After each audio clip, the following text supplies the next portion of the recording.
الحمد لله والصلاة والسلام على رسول الله أما بعد فأعوذ بالله السميع العليم من الشيطان الرجيم من همزه ونفخه ونفسه بسم الله الرحمن الرحيم السلام علیکم ورحمۃ اللہ وبرکاتہ۔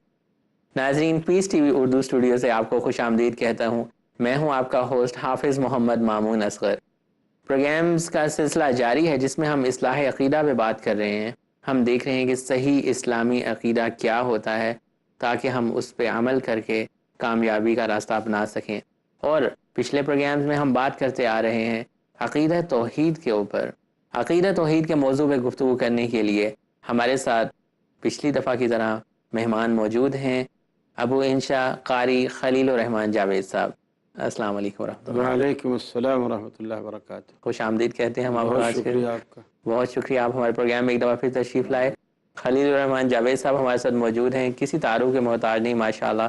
گزشتہ پروگرامز میں آپ نے ان کی گفتگو کو سنا۔ ہم گفتگو کا سلسلہ آگے لیے چلتے ہیں اور جس ٹاپک پہ ہم بات کر رہے تھے وہ عقیدہ توحید تھا۔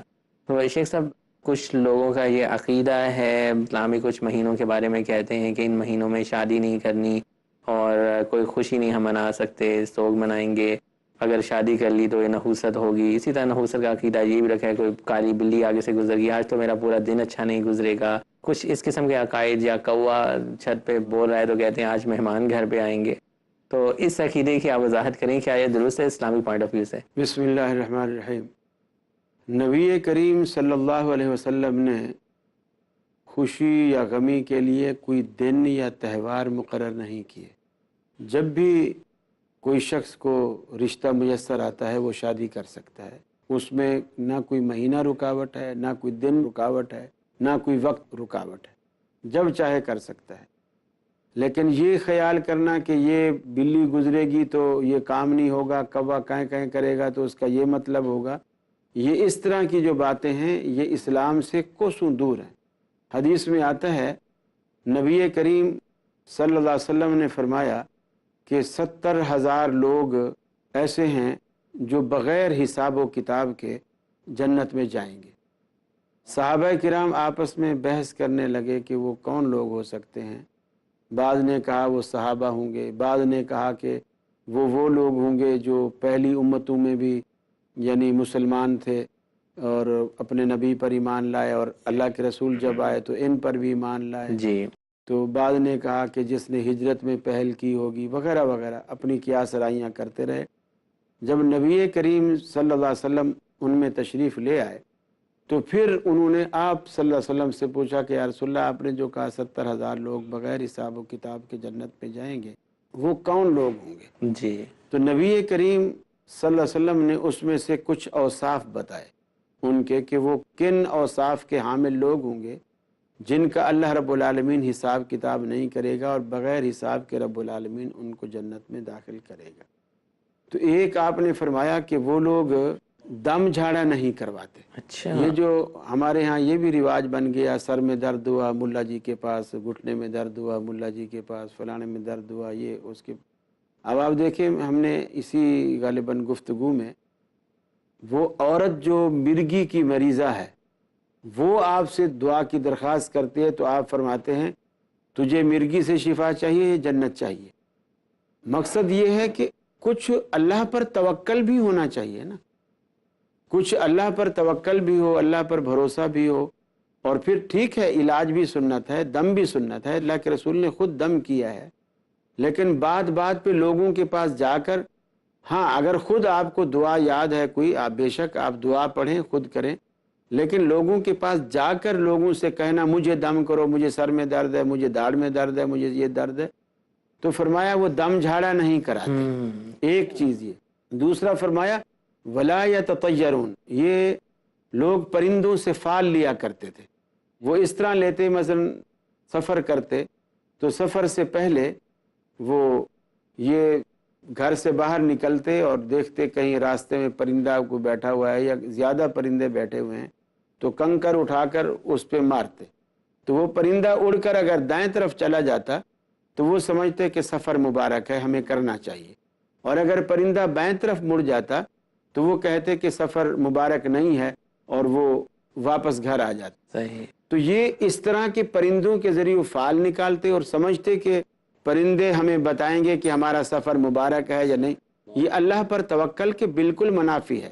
اور یہ چیز شرک میں آتی ہے کہ ہم وہ چیز جو اللہ رب العالمین کا خاصہ ہے وہ ہم پرندوں میں ڈیوائیڈ کر دیں. پرندوں کو کیا پتہ سفر کس کا کدھر مبارک ہے. ان کا دائیں طرف اڑنا بھی اتفاقی ہے, بائیں طرف اڑنا بھی اتفاقی ہے, اور ہم نے ایسے خام خواہ قیاس کر اب وہ سیدھا اوپر ہی اڑ گیا تو اس کے معنی یہ ہوں گے کہ اب تو اوپر ہی جائے گا بچہ. تو اب یہ اس طرح کے نظریات جو ہیں وہ قائم کر لینے یہ مناسب نہیں.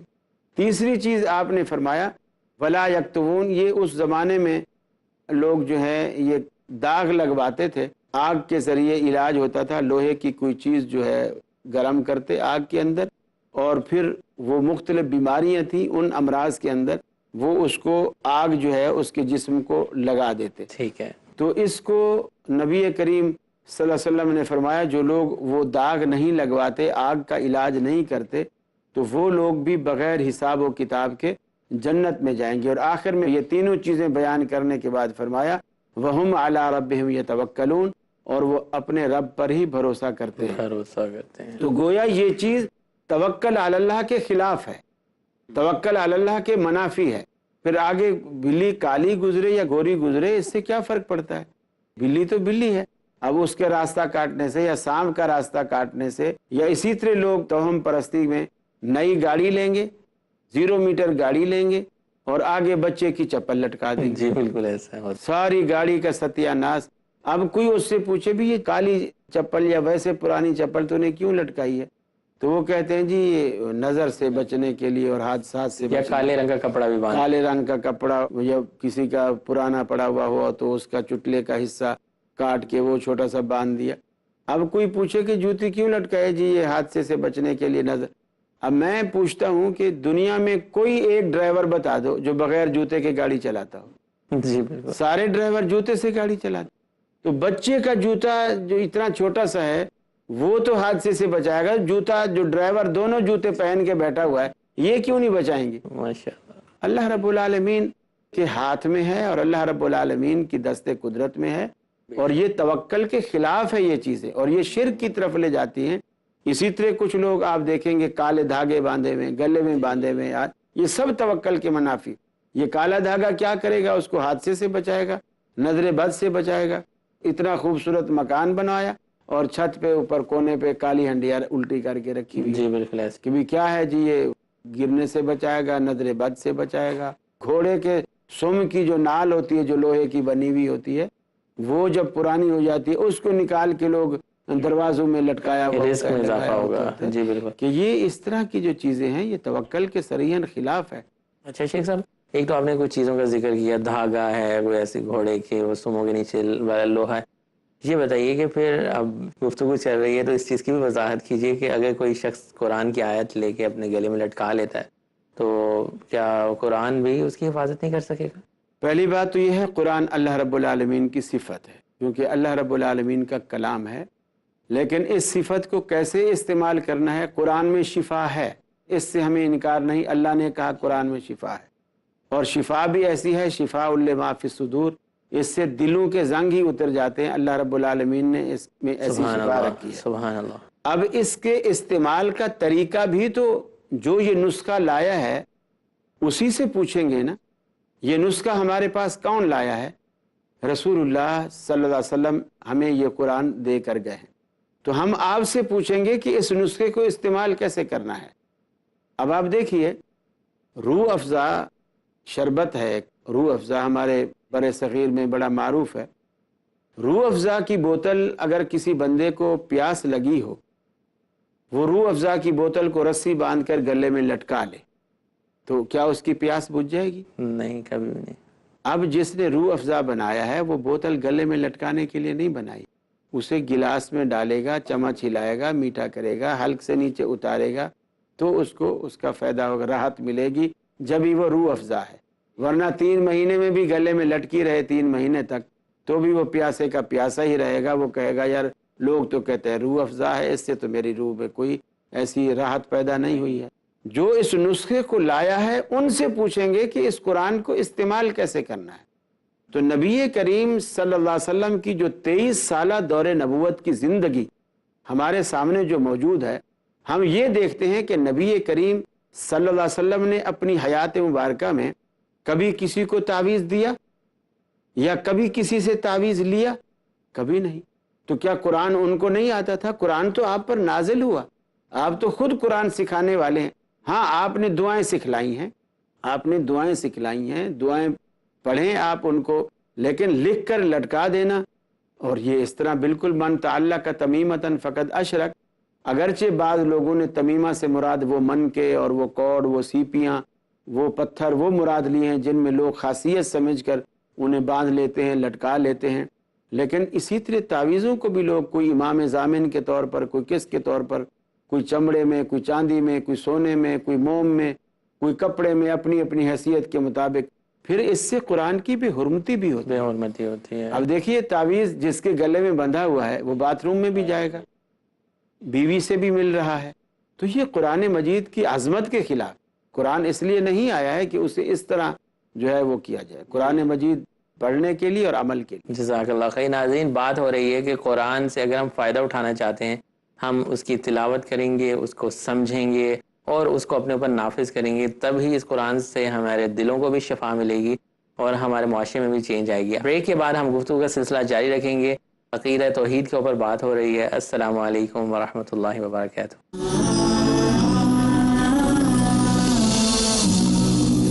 السلام علیکم ورحمۃ اللہ وبرکاتہ۔ ویلکم بیک ناظرین۔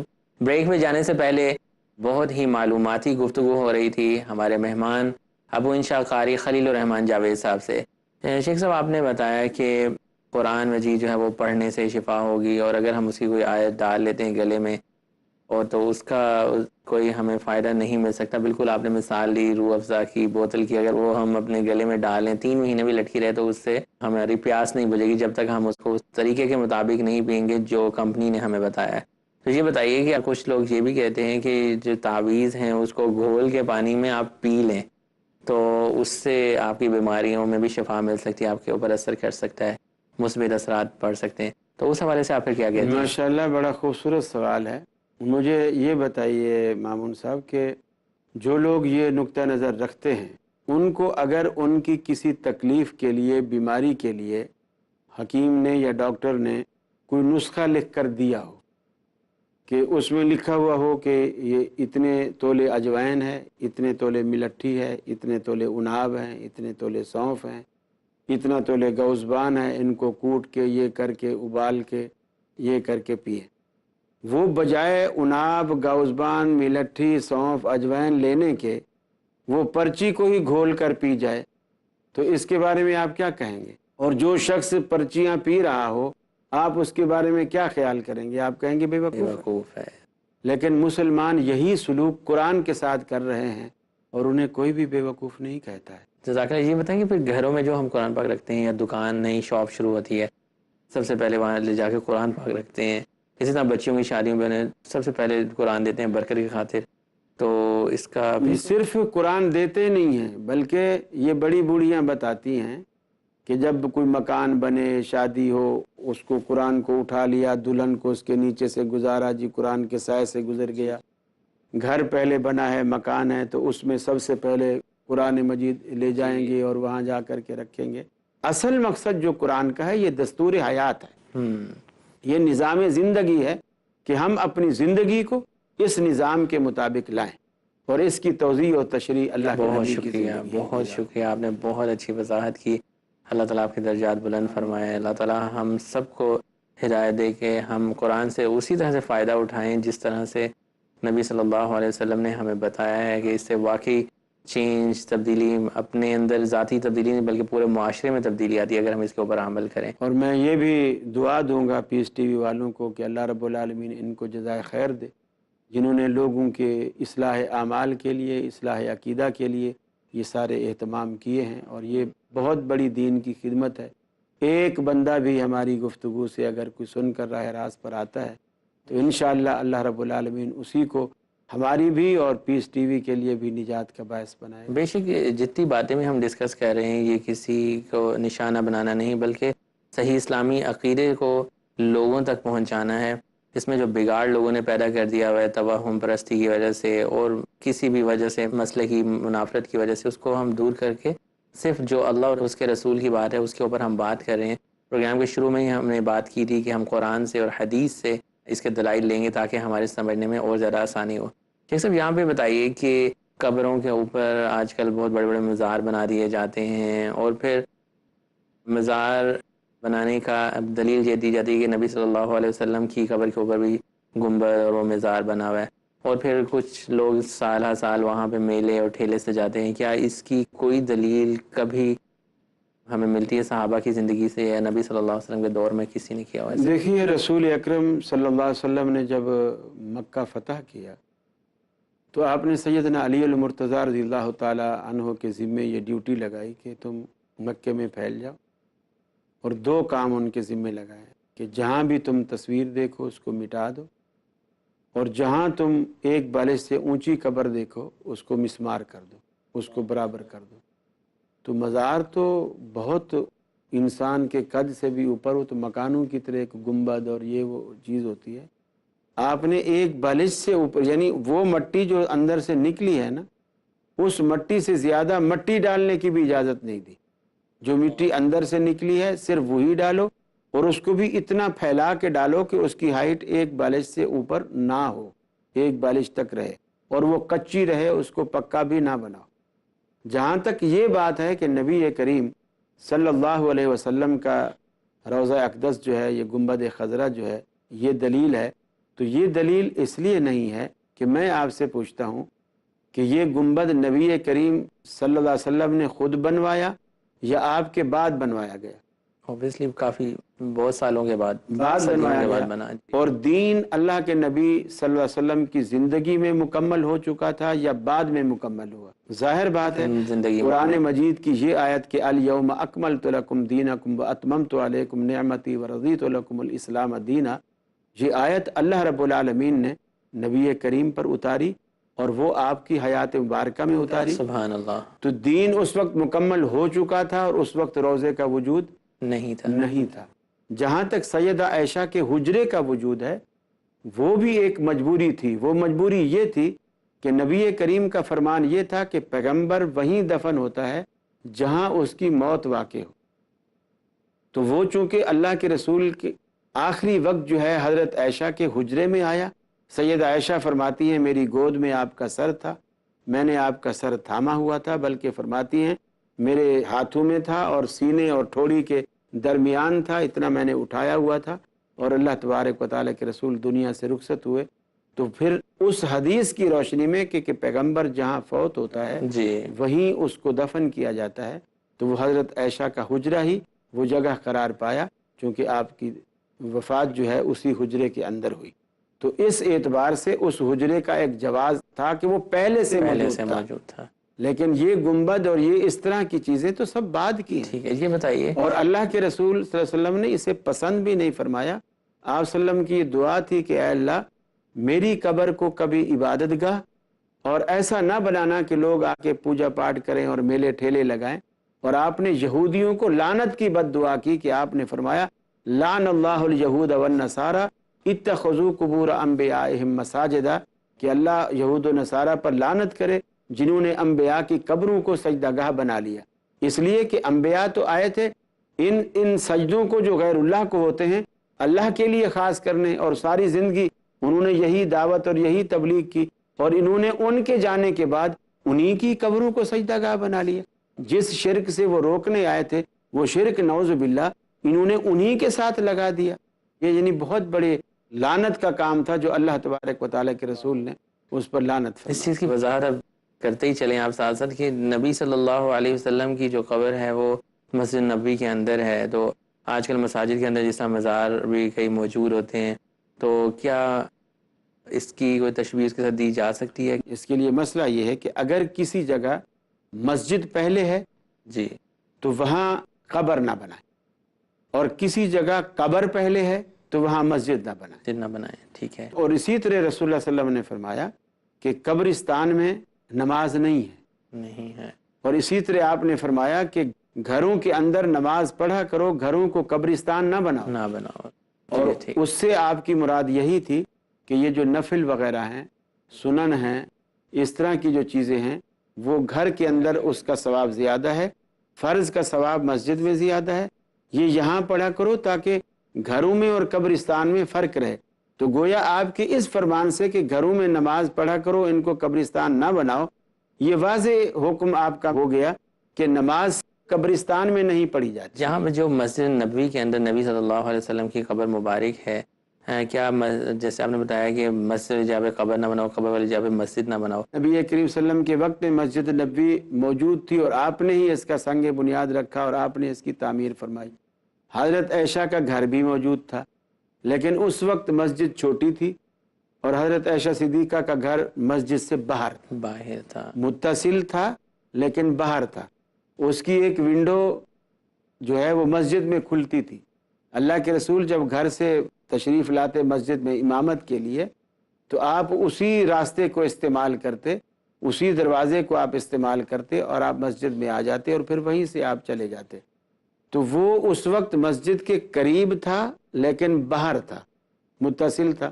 پھر جب حضرت عمر کے زمانے میں اس کو توسیع دی گئی تو توسیع ظاہر بات ہے، جو رسول اللہ صلی اللہ علیہ وسلم کا ممبر تھا، یہ فیصلہ کیا گیا کہ اسی کو ہی جو محراب اللہ کے رسول کے زمانے میں تھا اسی کو محراب رکھا جائے اور مسجد کو توسیع دی جائے۔ تو اس کو مرکزی حیثیت جب ہی دی جا سکتی تھی کہ مسجد ادھر بھی بڑھے اور ادھر بھی بڑھے۔ تو جس طرف حجرہ تھا پھر اس طرف بھی مسجد بڑھانی پڑی، تو وہ حجرہ جو ہے اندر آ گیا۔ پھر اس کو بھی جو باہر دیواریں ہیں وہ ان چیزوں سے پھر قبر پردے کے اندر آ گئی ہے، اور جب آگے وہ دیوار جو ہے بالکل سترے کی حیثیت رکھتی ہے، تو جب دیوار آ جائے، بیچ میں سترہ آ جائے، تو پھر کوئی یہ نہیں کہہ سکتا کہ اس نے قبر کو سجدہ کیا۔ ناظرین، آج کے پروگرام کے اندر ہماری گفتگو ہوئی عقیدہ توحید کے اوپر، اور کچھ ایسے عقیدے کے اندر جو برائیاں آج کل کے معاشرے میں موجود ہیں ان کے اوپر ہم نے بات کی، اور ان کے اوپر کچھ عقلی دلائل پہ بھی بات ہوئی اور قرآن و حدیث کے دلائل پہ بھی بات ہوئی۔ اللہ سبحانہ وتعالی ہم سب کی اصلاح فرمائے۔ بہت شکریہ قاری خلیل الرحمن جاوید صاحب ہمارے پروگرام میں آنے کے لیے۔ آج کے پروگرام کا وقت ختم ہوا چاہتا ہے، گفتگو کا سلسلہ عقیدہ توحید پہ اور عقیدے کی اصلاح پہ جاری رہے گا۔ دیکھتے رہیے گا پیس ٹی وی اردو۔ السلام علیکم ورحمۃ اللہ وبرکاتہ۔